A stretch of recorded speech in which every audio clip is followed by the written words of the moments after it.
So here we have the Vauxhall Corsa automatic on a 17 plate. I'm going to start off by showing you around the outside of the car, and then we'll hop in and run through some controls on the inside. But from the outside you can see it's a 5-door car with alloy wheels. Let's start off inside the boot and then work our way around the rest of the car from there. As we approach the boot, you can see we have reversing sensors, plenty of boot space as well, along with that 60/40 split folding rear seat should you wish to increase this space even further. Okay, so we're just going to work our way back round to the front of the car and then we'll hop in and run through some controls on the inside. But now that we've done a full circle of it, you can see it's in excellent condition the whole way round. Just briefly before we climb in, I think it's well worth seeing the interior from this exterior point of view. There's plenty to run through on the dashboard, so let's hop in and we'll do that now.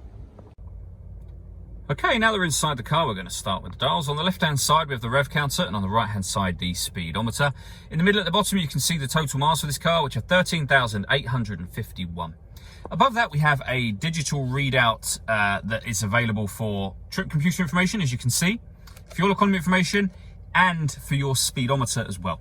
And above that, we have the fuel gauge and coolant temperature gauges.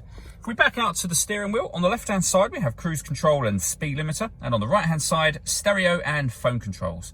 The phone controls can only be used after such time as you pair the phone up. And that is done over on the touchscreen in the center just here. So if we go back to the main menu, you'll see you have the option for a phone. Tap that and then follow the instructions on screen from there. When it comes to music in this car, we've got plenty of ways we can listen to that. AM, FM and DAB radio, as well as USB and Bluetooth input as well.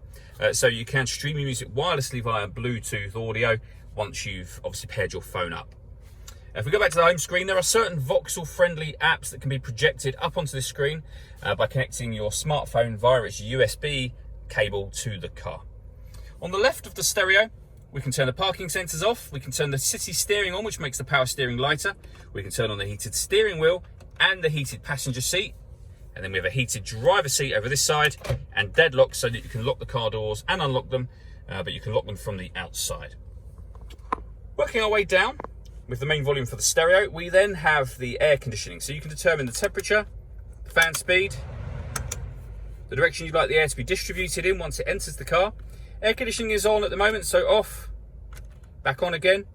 Or you can recirculate the air that's in the car. That's a great way of heating it up or cooling it down quickly depending on the temperature you set down here. Underneath that, we have a 12-volt charging socket and USB input. We then have the gear lever for the fully automatic gearbox. The plus and minus on the top is so that you can change gear manually up and down should you wish to. All that leaves me to say is thank you for taking the time to watch this video. If you'd like to come and see the car in person and have a test drive, please feel free to call any of our MJA sites. We'd love to hear from you soon.